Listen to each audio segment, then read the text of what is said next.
have never really been a big Depeche Mode fan, but hearing that song for the first time in, I'm sure Mike can tell me exactly how many days, 151, 2, whatever, it doesn't matter. It was a long time. Watford 1, Sunderland 0. Thank you, Tom Cleverley and the Watford boys, for finally giving us a win to finish us home game for this year on a positive. My name's John. With me is Jason. Good evening. I tell you how long it is. You can tell how long it has been since we've won because no one sang "How Poo Must You Be" we're winning at home, because either people have just forgotten or just that nervous about hanging on till the end to start singing it because they were worried they'd jinx it. Yeah, well, there was a lot. For that win. Richard next to me kept jinxing it. Richard, stop saying things out loud. Stop saying that out loud. We're all thinking it. Don't say it out loud. But it was great. It all worked out. It was fine. Also joined by Adam. Even Tim on the pitch at the end, finally a home win, he said. Which it's not very on message, is it? Yeah, but, the use of "finally" by CC Penniston was a brilliant little touch. But let's talk about the game. We're going to talk about Tom Cleverley a bit later on. We're on a from the Rookery end of season, sort of beers out with Mad Squirrel just outside. We're going to go for a curry a bit later on. We'll talk about Tom Cleverley and that announcement from this week. But Jason, that game was, as we've sort of said, it was needed. I think mainly for a lot of the home fans who, let's call them the average sort of going Watford fans, where they haven't seen much positivity, to finish the season and to see, well, not the best performance, was it? No, on another day. That's a heavy home defeat. Some of it was laughable from Sunderland in terms of the chances they missed. I think there was one in the first half where the chance was put wide. We got a goal kick. The Sunderland player was begging for the linesman to give a corner just so that he didn't look so stupid from missing from there. There was one in the second half towards the end where I think the guy fell over the ball. We stopped it right in the middle of the box, didn't it? Yeah, it was just bizarre, some of the chances they missed. But that happens. There'll have been games where we've been on top and we didn't get the 3 points and we would have felt that we deserved better. Adam, you mentioned Southampton, the Southampton away game where we outplayed them for a lot of the game and we came away with an unwarranted 3-2 defeat. So, you win some, you lose some, as they say. Yeah, but it was a good win. It was because it was the last game. Adam, again, there was a lot of missed passes. There was a lot of just not quite there, but intentions were good. What do you think? What do you think about the performance? What do you feel about that performance as our last home game? I think there was a lot of, as you say, commitment and desire to win. I felt like there was an energy to win the game, which isn't always there in these. I mean, a lot of the game was kind of quite an end of season feel, but they clearly were up for it and wanted to win. I'd probably highlight the back three more than the attacking areas. I think Matty Pollock is always so wholehearted, and playing on the left of the back three today, very uncomfortable in that role, I would say, trying to play with his left foot, but I thought he did really well.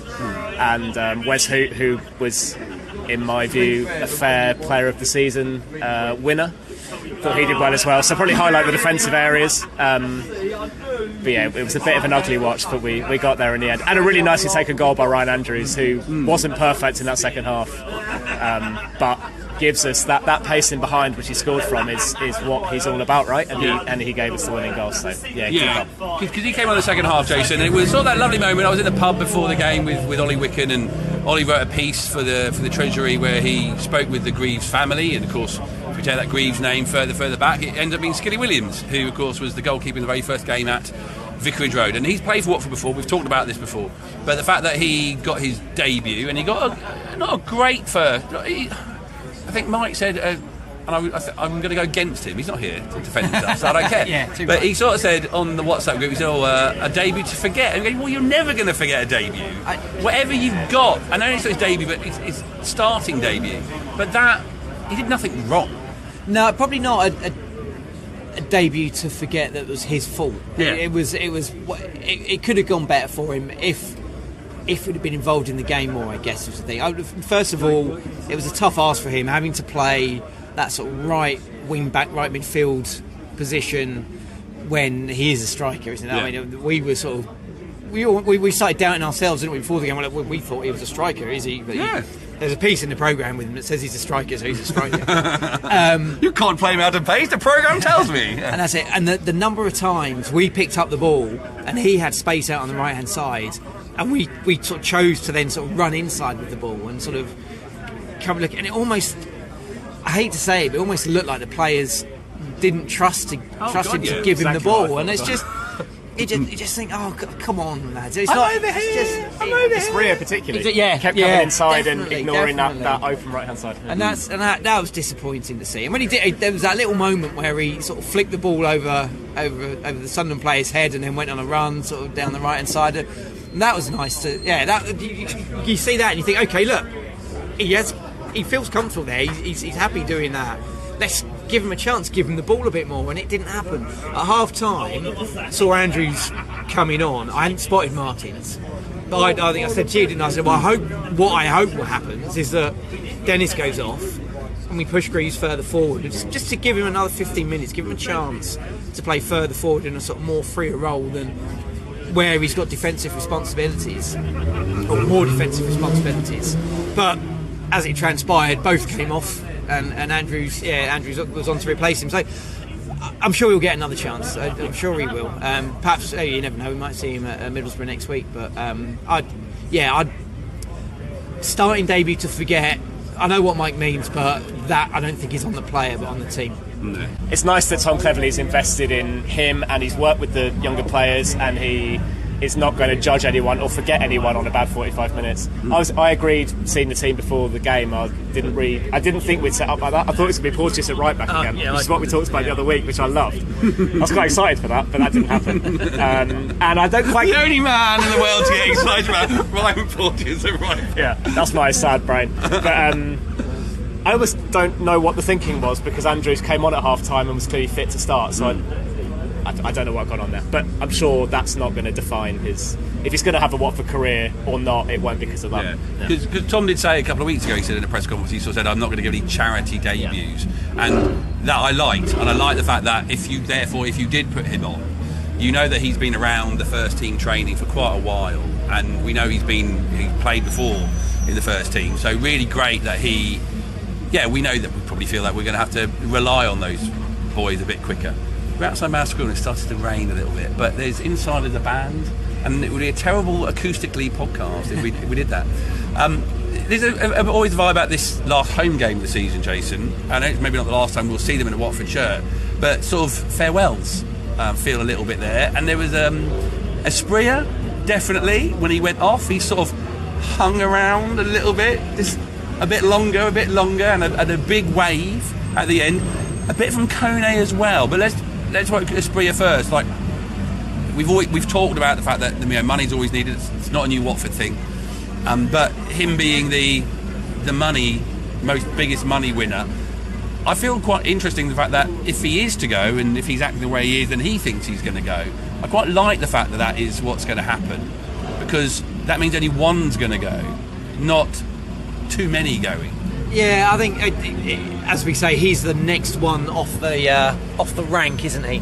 I now know how the guys feel on the pitch when they're trying to do the half time, and the sprinklers come on, and they get soaking, because that's kind of what's happening here. Yeah. But anyway, with Espria, you're right. We've seen goodbyes before. Mm-hmm. That was a long, drawn-out goodbye. The substitution took ages coming off the pitch. Big wave to everyone. The lap of honour he did on his own at the end. Again, sort of big wave. Got the Young Player of the Season award. Another big wave. Didn't give so much away in his speech, but obviously he's been translated by Wes.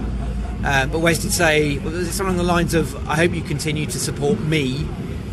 Right. So maybe that's I'm going on. Yeah, that's right. He could have said something completely different. Wes goes, "Why are you putting me here? I don't speak Spanish or Colombian." It's like tell the bugs I'm off. Yeah. But Adam, do you think it was the performance? Because we talked about, the three of us talked the other week about who's going to be in the Watford starting lineup, and it's classic things you do as a podcast where you sort of talk about things which you think are things to talk about, but really it might be absolutely pointless to talk about. But we did talk about the fact that he isn't the full thing. He isn't like where João Pedro was when he left, and the performance they sort of did the same. We saw the exciting things, we saw the thoughtful things, but it didn't quite pan out. And I suppose I worry a little bit that we might not get the money we deserve for him. Yeah, there are glimpses there. I actually thought there were fewer glimpses today than last week. I thought he was really good against Hull, and today it wasn't quite there. Yeah, I mean, I'd be very surprised if he plays for us again after next week. I think he's the one who's going to have to go, and we're not going to get the money for him that we wish we could because of the position we're in, which is a bit of a shame. Well, if we do, Gino, you're a genius. I think if we really do, yeah. I think he's a really good player, and other clubs will look at him and think, actually, in our team, we can bring this guy on, and he can be very effective for us. But yeah, no way is he at the same level as João Pedro was a year ago. And for me, if there was no financial consideration, it was only sporting, he'd do another year at Watford and really try and hit double-figure goal and assists and really dominate for us next year. But we're living in the real world, and I don't think if it's only him who we sell for, we said I think maybe 10 to 15 million ish, and that was all we needed to sell this summer, then I think that's probably what we're going to have to do. Kone was a bit of a bigger buy as well. I think that's just what he does. That's his personality, right? Okay. He loves it after every week. He's rounded. I read more into Esprit than Kone. For sure. Yeah. He did the thing with the making the love heart with his fingers. We all sort of looked around sort of at each other and sort of looked across to brother-in-law and sort of he's not going anywhere, is he? We were sort of looking sort of quizzically at each other. So that's not. But bless him for coming around and saying thank you to the fans. Yeah, it was a thank you. Well, you never know with these things.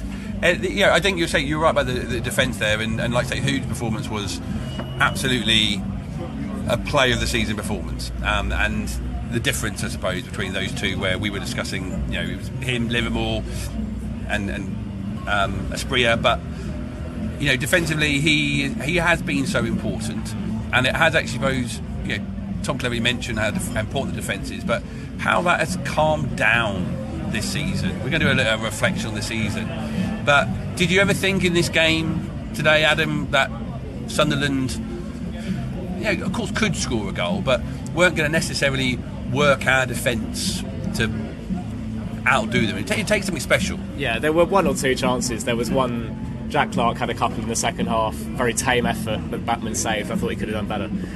But Hoot just brings a calmness and assuredness to the back line.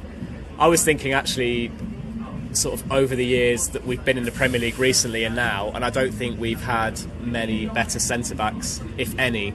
If you're asking me an all-time Pozzo 11 now, I think he might be in it. Because even when we were at our best as a team, the cup final team, centre-back was never a real position of strength. We've never had one who's been the dominant centre-back for a period. Who are you pairing him with? Probably Craig Cathcart. I was going to say right foot, left foot. There's not many others. No. And I think back to Britos and Prodal and players like that. I don't think Hood's. I think Hood's sort of at their level. And he really shone this year, I think, in terms of more so in leadership. Yeah, exactly. Leadership was the biggest thing he did. It would be nice to see him back in the Premier League and having a good go. Whether that's with us, you never know, or if it ends up being with someone else, because you feel there's sort of redemption there for him. It was a real struggle for him at Southampton, wasn't it? And even in the games against him, you sort of hear their fans and what they think of him. And it'd just be lovely to see. It would be a nice, feel-good story for Wes to sort of to get back in the Premier League and put in some good performances and hopefully, hopefully he does it with us. But I don't think he comes to Mad School after games to be able to hear what we're saying. Ken played a good chunk of the game. Came out from injury. Seemed to be really not as wide as I wanted him to when Dennis was on the pitch. But again, I'm just looking at it, I think, for green shoots or something to help. Yeah, I mean, he's clearly a player that's come back from injury, as we know. You can see that in what he was doing. Maybe half a yard of pace not there. There are a couple of times where he's got the ball down the left-hand side, gone to beat his man, not able to do it. Whereas normal Ken, you know he'd be able to do it. He'd be able to beat his man, get round him. Just use his strength to get round him, as we've spoken about. That one in the first half where he sort of kicked and ran into the player and probably could have got a foul, but made rather a bit too much of it. And I think that made the referee's mind up for him. and again, you kind of feel if he was fully fit and thought he could do that, he would have beaten a player. He'd have played the ball in front of him. He'd got past him, got the cross in. But I think, he needs a pre-season now again. I think just to get back to the Ken we know and love. Yeah. Well, still love him. Still love him. And of course, if we stick with Cleverley sticks with the three at the back and the wing backs, as I've said before in the podcast, I think that left wing back role's made for him. I'm delighted to see him starting there next season. Satisfied, Adam? Yeah. I think, sorry, to go back to Ken, he's an interesting one. Hey, don't say sorry about going back to Ken. The more we talk about Ken Summer, the better. Ken Summer podcast. He might be an interesting one because he's been at Watford a long time now, and this could be an opportunity if he wanted to move on and play elsewhere. This could be a summer for him to do it, or it's the time for him to maybe sign a new deal or knuckle down and go again. So it'll be interesting to see what happens with him this summer. But yeah, overall satisfied and quite intrigued as to what the next few weeks will bring. I think he probably does actually fit quite nicely with Tom and the experience that they've had together and that promotion they had together in that side. So yeah, there's a lot more to him, I think, with Tom as the head coach. I think Ken and Dan Backman are the only two left from the cup final team. I saw a tweet or something this week. I think they're the final two. Someone might be able to correct me on that. Many of that team didn't do very well in the final. Anyway, but finally it happened to Watford. Yeah, I'm not going to get a recording contract. So let's get up with the other guys and we'll have a chat about this appointment and how everyone's feeling about Big T. Clevs being the new Watford head coach.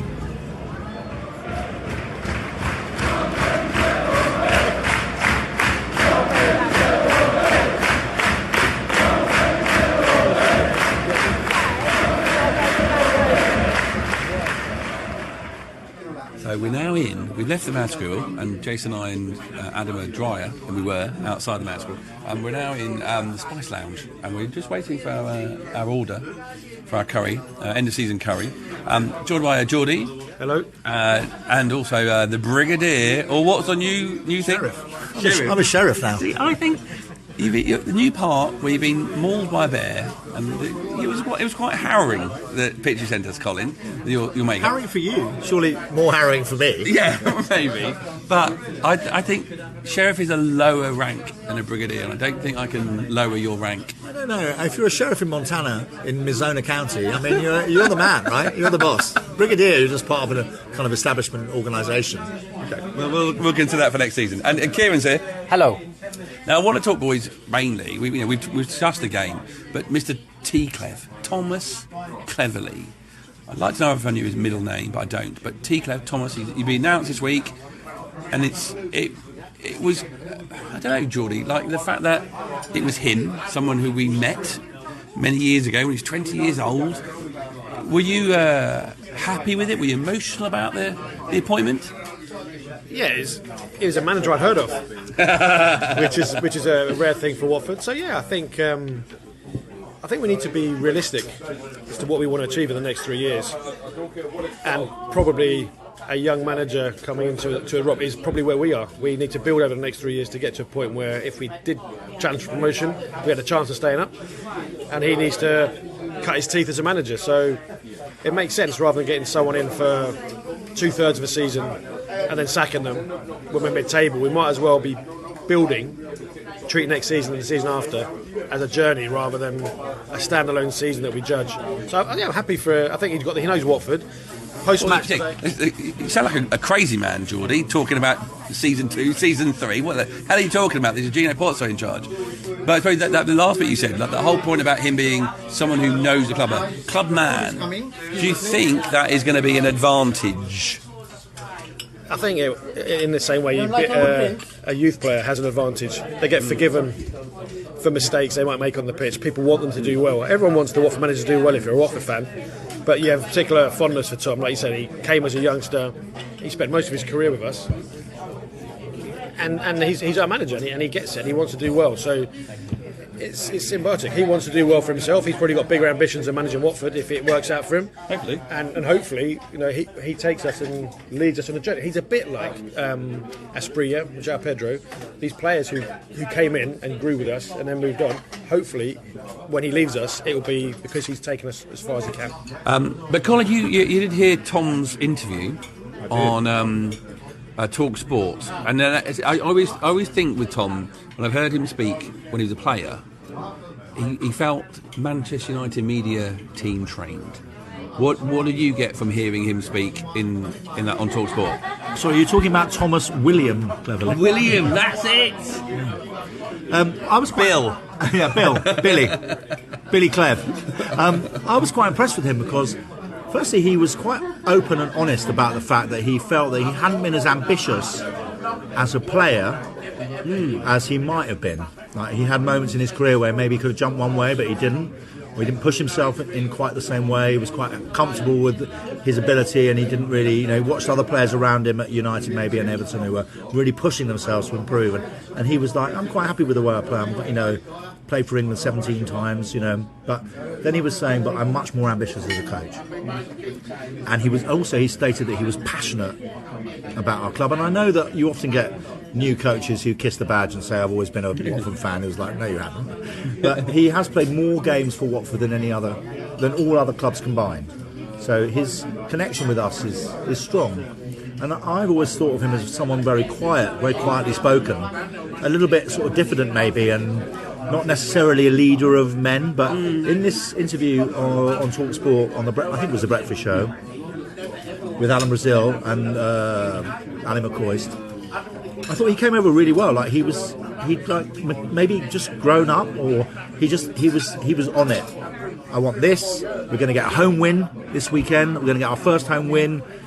He was kind of cute about recruitment in the summer because obviously he doesn't really know. But yeah, I came away thinking, okay, he's actually serious about this job. He's serious about being a coach. It's not like, oh, here's another thing in my life that I can do and make a few quid. I've really felt that there was a level of commitment there. We'll never ever forget the winner against Arsenal, where he ghosted into the box and smashed it in from 12 yards. I think the club loves him quite possibly as much as he loves the club. And we have to take him at his word. And he sounded sincere. He's not the sort of bloke. I think he's a pretty straightforward sort of chap, and I don't think he would make stuff up. So when he was saying that I feel passionate about this club and I really want to be ambitious as a coach, I was like, I believe you. And I've heard other managers who get jobs, and you're like, yeah, really? Or is this just a stepping stone for you, or do you really? So I feel like we've got someone who wants to do well for himself and for us and for the players. And he also said that he didn't think there was any player who he couldn't improve. That's quite a grand statement. But he also went on to say, in I think a written interview, that when he'd come back to the club and was one of the senior pros, that there were lots of young players at the club and he wanted to help them and guide them, and things that he maybe didn't have because the culture was different when he was young. So yeah, all in all, I think, who else is going to make us feel this positive? Whether he can get us into the playoffs, I mean, who knows? That does, to some extent, depend on who leaves and who comes in, because we are struggling to score goals, and we need someone that can score goals. But I sort of came away from that interview thinking, yeah, there's a mind, there's an intelligence, there's a desire, and there's a passion and an ambition. So, yeah, why not? Why not indeed, Kieran? Because that's my big thing is, I listened to the WD18. They did almost an instant reaction to it the day of it all happening, and I sort of had this feeling with it is of wanting to sort of go, and I sort of agree with Sam, because Sam was like really like, well, it doesn't bloody matter because Gino Pozzo, and I'm sorry Sam, I'm paraphrasing you heavily here, but he absolutely was just not excited about this because the situation, not because of Tom, not because of the emotional connection with him, not because the goal he scored against Arsenal in the last minute and that great win, but he really felt you can't get emotionally excited about it because of Gino Pozzo still being our manager.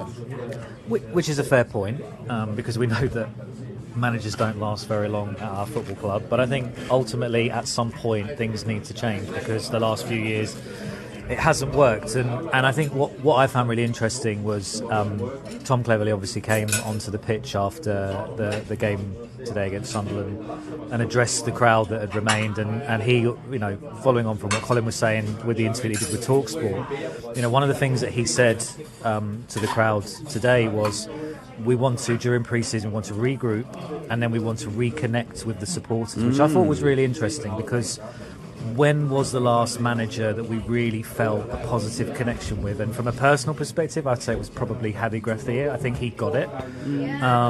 There might be, for some, it might be you have to go back further than that. Well, I've had a link with a little bit with Rob Edwards, not for anything particular with me, but actually that was more down to the fact that I went to a Junior Hornets event and I saw him interact with children in the very limited time he was with us, and how he interacted with them and how he just acted on that day like, sometimes you get a feeling like they get it, but that didn't connect with the entire fan base. That's quite a hard thing to do. Yeah, and that's absolutely fair, and I still, we know what Rob has gone on to do, and I'm still disappointed with how that one ended.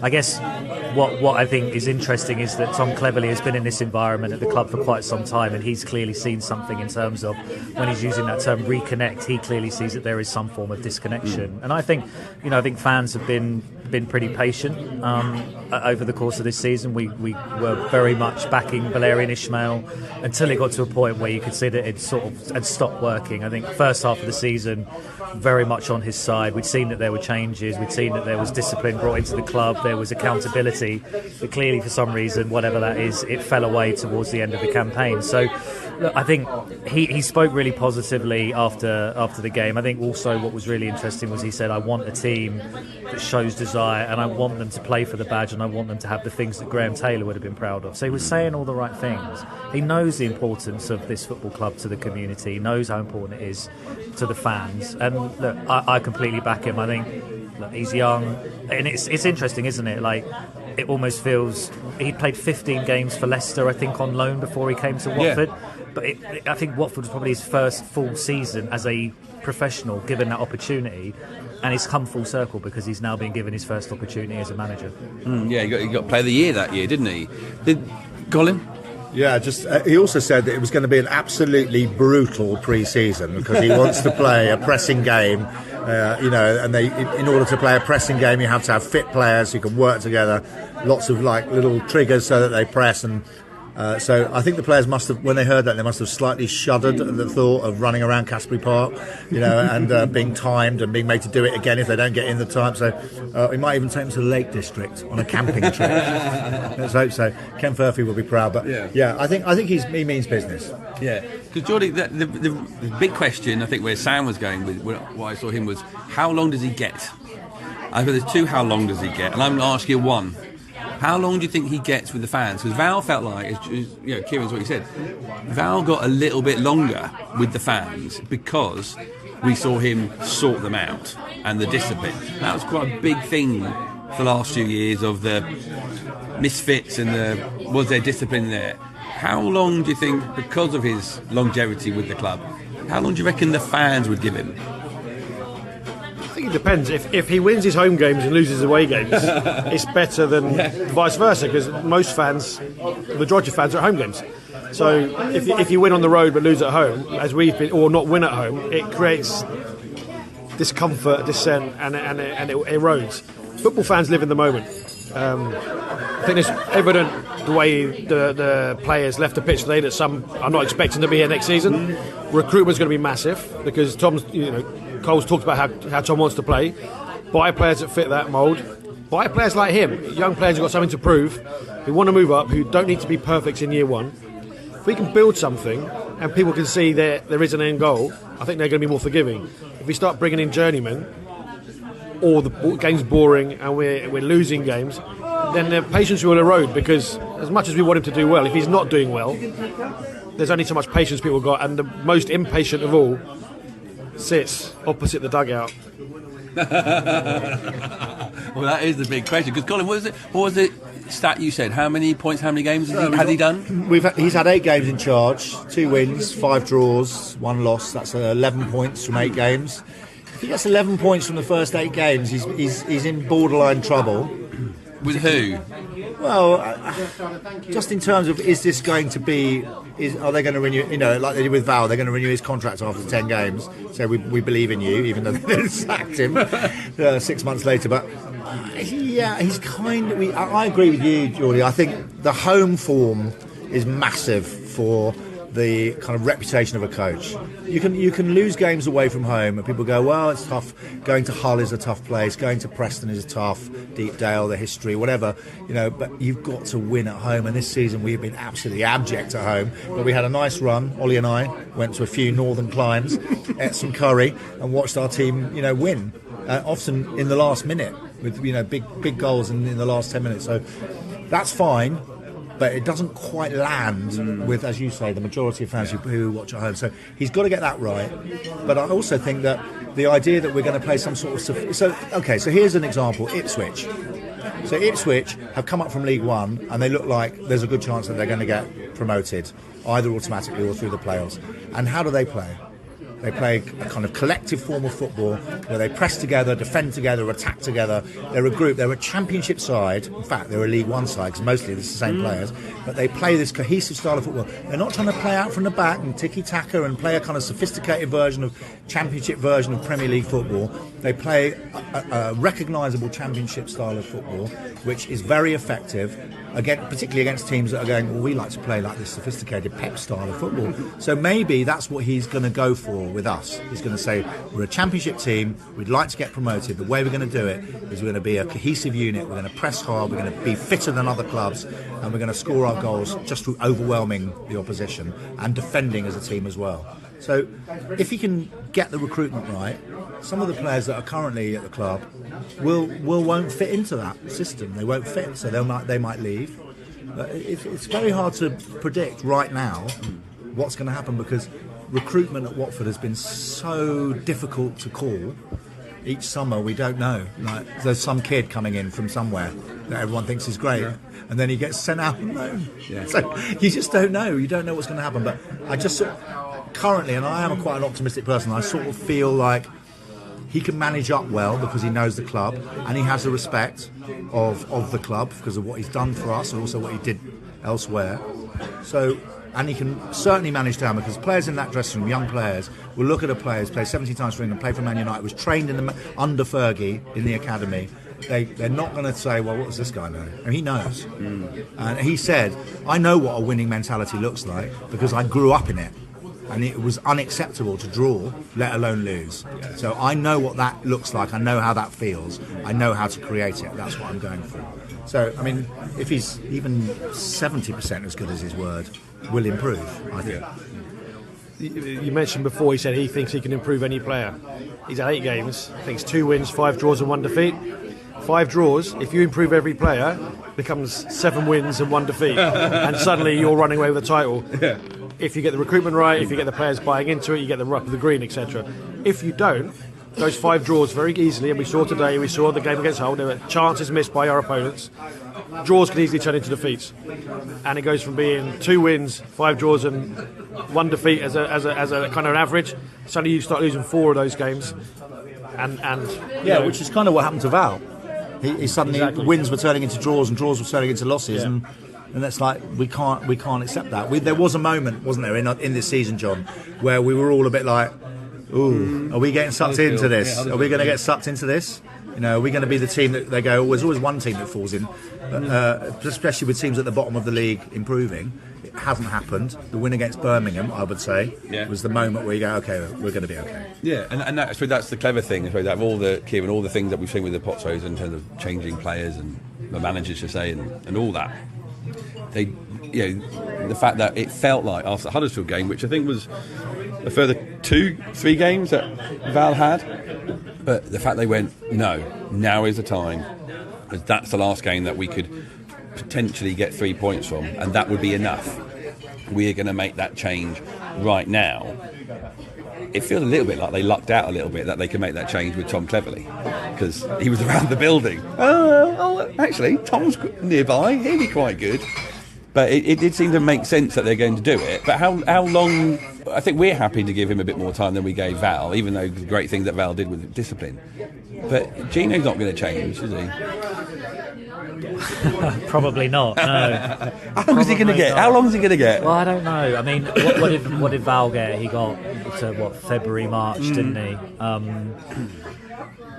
I'd like to see Tom given a season. I just think that we need a bit of stability. I'd like to see him given the time. So Colin just put two fingers up there. He wasn't swearing at you, but that thing of like wanting him to get a season. That's what you want him to get with your massive Pozzo thought process on. Yeah. But actually, how many seasons do you think would be best for him? Oh God! I mean, I want him to be successful, and if he's successful, he'll be here for a long time, hopefully. But obviously, as the guy said already, he's ambitious. He said in his interview on TalkSport he wasn't as ambitious as a player as he would have liked to have been, and I think he'd like to make up for that with being a manager. And if he's successful with us, it might not be that we're sacking him if he's doing badly. It could be that he's leaving or being poached because he's doing really well. So I would like to see him for as long as possible. I think he's in an interesting position because what we've seen in the past is when managers have come in halfway through a season or after a coach has been sacked, they're inheriting a team of players that they don't know. The difference here is that Tom inherited a group of players that he did know, some of which he'd even played with, and he mentioned in the TalkSport interview when Gabby Agbonlahor asked him how did it feel or how was it when players were calling you Klebs, the then gaffer. Yeah. He said, well, I actually had an advantage because I already had their respect. They already knew who I was. He's going into a different position now because in pre-season, any player that's coming in, he's not going to know. And they're not going to... Some of those players might not even know much about him because he has no managerial background. Yeah. So he's in an interesting position. He almost had an advantage coming in because he knew the players that he was working with. He's now in a position where recruitment, as the guy said, is really key, and he's got a job to try and get to know those players, earn their respect that he's already said he has from the current players, and then see how he can move those forward and improve them. I want him to. I really want him to succeed. Probably more than I have done any manager in a while. Because he knows the club. He knows, as I said, he spoke really well after the game today. Really gets what it means to the fans and the community. And for me, if he can succeed, then we could be back up where we want to be. But it's going to be hard. There's no doubt about that. Yeah. Well, we'll see what happens. That's where we want to be. What, 10th? To that point, there's a strange paradox with Watford and the Championship of being too good too quick. Yeah. So if Tom comes in, gets us from 15th to 14th to 13th to 12th to 11th to 10th to Colin's Holy Land, and we see progress, it'll be a good season. If he comes out the blocks and is like 2nd, 3rd, 4th, and then we start getting back to where we need to be, which is 8th, 9th, towards 10th, Gino might turn around and go, well, hold on a second, if I get someone else in, I might be able to make the playoffs, because the ambition or the expectations change.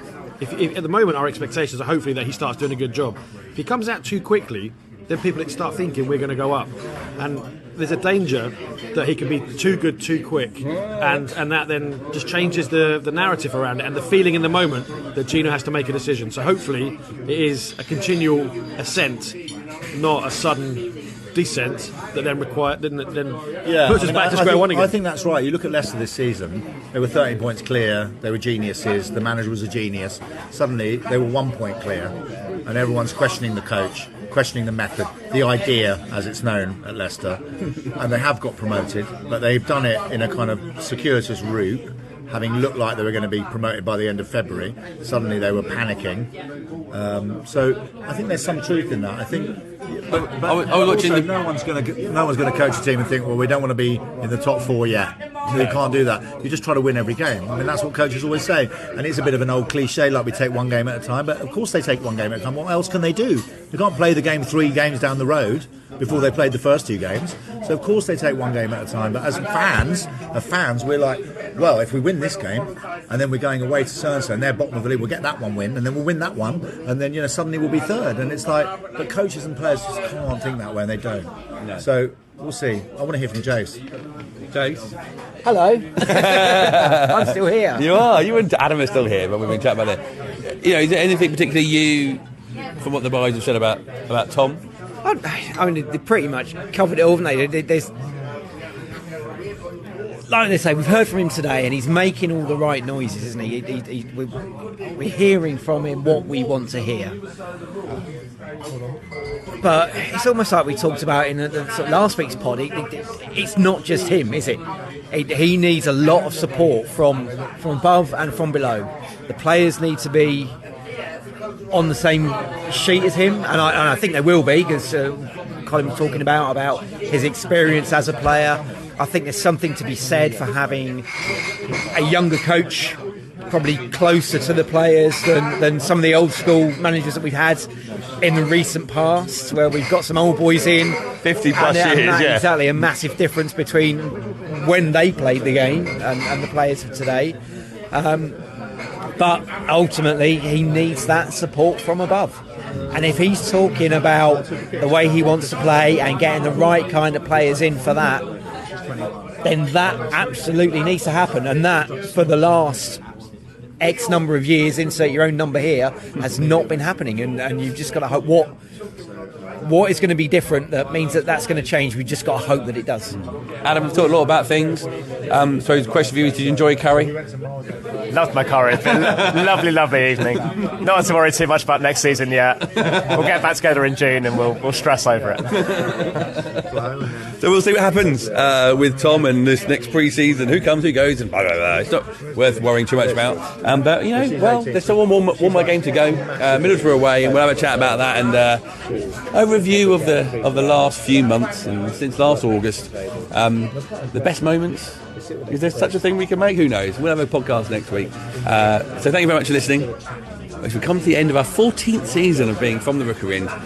Thank you to everyone for being part of the podcast, and we'll be back again next week.